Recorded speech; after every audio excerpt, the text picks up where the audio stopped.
जी, वेतन बहुत कम है। जी, जिससे हम लोग की मतलब डेली नीड की आवश्यकता अभी पूरी नहीं हो रही है। तेजस्वी सरकार से यही चाहते हैं कि जो कह रहे हैं कि हम रोजगार देंगे, तो जो रोजगार में है उनको तो बेरोजगार नहीं करेंगे। जब तक मांग पूरी नहीं हो जाती है तब तक संघर्ष जारी रहेगा। नमस्कार, आप लाइव सिटीज देख रहे हैं और मैं हूं आपके साथ रोहित वर्मा। बिहार में समावेशी शिक्षा संघ के शिक्षकों के द्वारा अनिश्चितकालीन धरना 28 नवंबर से शुरू हो गया है और एक बार फिर से ये शिक्षक हैंडीकैप्ड बच्चों को शिक्षा देते हैं, स्कूलों में पढ़ाते हैं, मगर अब इनकी मजबूरियां आखिर क्या है कि जिस स्कूल में ये पढ़ाते हैं उसको छोड़ ये राजधानी पटना के गर्दनी बाग में धरने पर बैठे हैं। क्या आपकी मांगे हैं कि अनिश्चितकालीन धरना के लिए एक बार फिर से आप लोग मजबूर हो चुके हैं? हम सभी समावेशी शिक्षा कर्मी 28 नवंबर से अनिश्चितकालीन धरना पर इसलिए बैठे हैं कि विगत हम 15-16 वर्षों से समावेशी शिक्षा के पद पर कार्यरत हैं और हम सभी इस परिप्रेक्ष्य में ट्रेंड हैं, बीएड हैं, डीएड हैं, एमएड हैं, यानी हम शिक्षक की सारी अर्हताओं को पूरा करते हैं और आरसीआई से अनुबंधित हैं।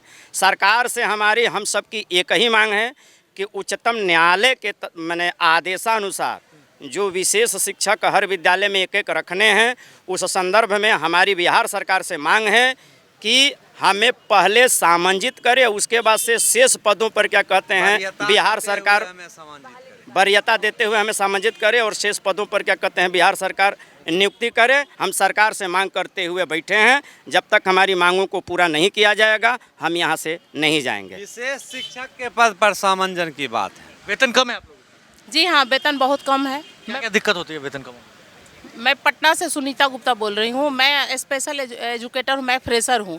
तो हम लोग ये कह के हम लोग को कहा गया कि अब वैकेंसी आने वाली है, अब वैकेंसी आने वाली है। अब तक कुछ नहीं, कोई सैलरी नहीं, बस हम लोग खाली मान और सम्मान मिलता है, बाकी कोई पैसा नहीं मिलता। हम लोग इतना वर्क करते हैं, हम लोग ऐसे बच्चे के लिए काम करते हैं जो बच्चे बोल नहीं पाते, सुन नहीं सकते, देख भी नहीं सकते। इनफैक्ट कि वो एकदम पूरी तरह से मेंटल इंजर्ड, इसमें बड़े बड़े डॉक्टर, वकील, इंस्पेक्टर, बहुत सारे लोगों के बच्चे होते हैं। उस बच्चों के लिए मैं बहुत सारे काम करती हूँ, लेकिन हम लोग के लिए कुछ नहीं होता है। बस जस्ट सैलरी कुछ दिया जाता है और बस ये आश्वासन मिलता है हमेशा कि नहीं अब वैकेंसी आने वाली। अब ये कहते कहते आए ना 10 ईयर्स हो गए, 10 साल हो गए।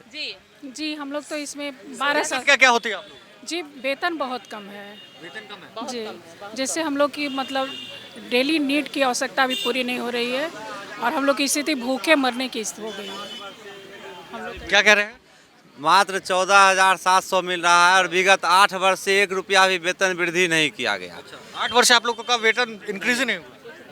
जब बिल्कुल नहीं किया। जब सामान्य शिक्षक का वेतन 6,000 था और हम लोग का वेतन 12,000 था, आज उनकी वेतन 38,000 हो गई है और हमारा वेतन 14,700 पर ही। सबका वेतन बढ़ गया, आप लोगों का वेतन बढ़ा ही नहीं। हम लोग एक प्रखंड में 1 या 2 लोग हैं।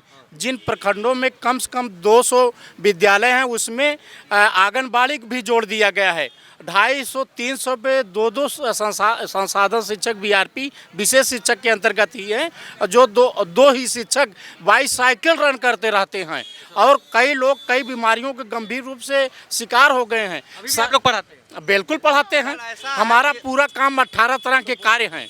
सर्वे करना, आंकड़ा संग्रह प्रपत्र कराना, सामान्य बच्चों को सामान्य विद्यालय में विशेष बच्चों का नामांकन कराना, उनको पढ़ाना, अभिभावक ट्रेनिंग देना और शिक्षकों को भी प्रशिक्षण देना।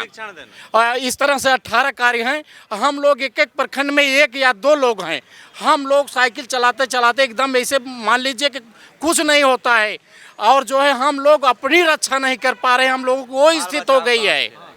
जो है हम लोगों करीब जब हम लोग आए थे तो हम लोगों को 12,000 मिलता था, नियोजित शिक्षक को 6,000 मिलता था। आज जो 40 के अबव हैं हम लोग 14,700 पाते हैं। सवाल इतना कि कब तक ऐसे बैठे रहना है? कब तक सरकार?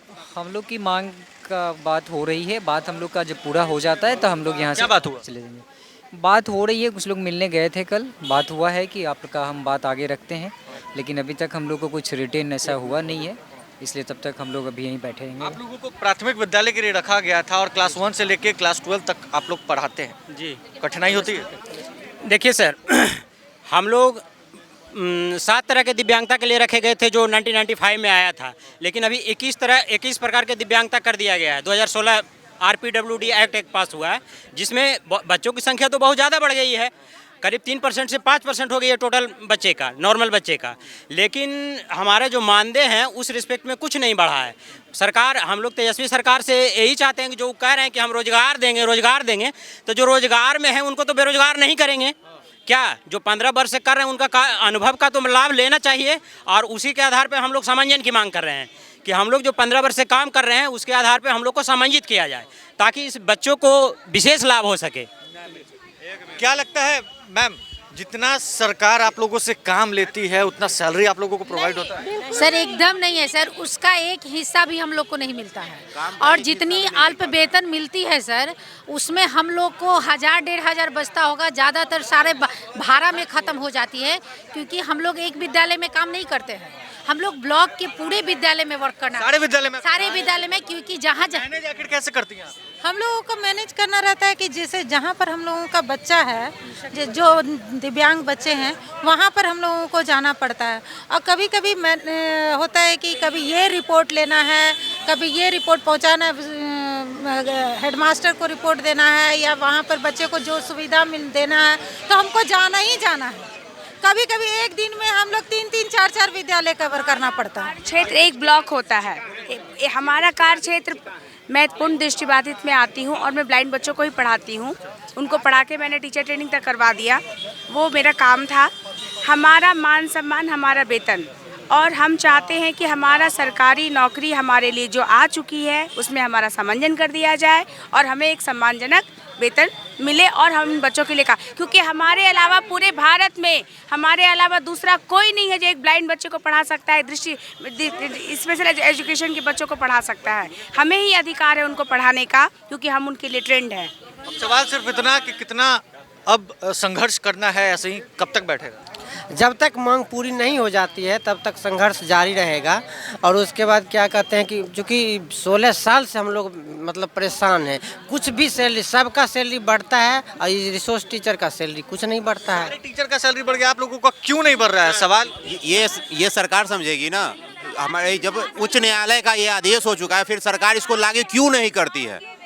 सरकार इसको कर रहे हैं। हम लोगों को दिव्यांग, हम लोग का विभाग हम लोग को दिव्यांग की दृष्टि से देख रहा है कि हम लोग के ऊपर अनदेखा कर रहा है वो लोग। 2011 में, क्या बोल रहे हैं? 2011 में जब हम लोग ज्वाइन किए उसमें 14,000 पेमेंट था। आज की डेट में केवल 14,700 मिलता है। 11 साल बीत गया, अब समझ लीजिए 11 साल में केवल 700 पेमेंट बढ़ा। देखिए कितना कम पेमेंट है। कह सकते हैं कि काम बहुत और जो सैलरी इन्हें मिलती है वो काफ़ी कम है। ऐसा इन तमाम समावेशी शिक्षा संघ के जो भी शिक्षक हैं और शिक्षिका है वो पटना पहुंच गए और अनिश्चितकालीन धरना पर बैठे हुए हैं। अब देखना है कि सरकार इनके वेतनमान जो होती है उसे बढ़ाती है या फिर नहीं, क्योंकि इनका कहना है कि इन्हें प्राथमिक विद्यालय के लिए लाया गया था, मगर कक्षा 1 से लेकर कक्षा 12वीं तक के लिए ये शिक्षा दिव्यांग बच्चों को देते। पहले भी इन्होंने कई बार अपनी मांगों को उठाया है सरकार के समक्ष, मगर अब तक इनकी बातों को किसी ने नहीं सुना। इस खबर में बस इतना ही। अगर आप हमारे इस वीडियो को हमारे YouTube चैनल पर देख रहे हैं, चैनल को सब्सक्राइब कर ले, साथ ही साथ हमारे Facebook पेज को फॉलो करना बिल्कुल भी ना भूलें। धन्यवाद।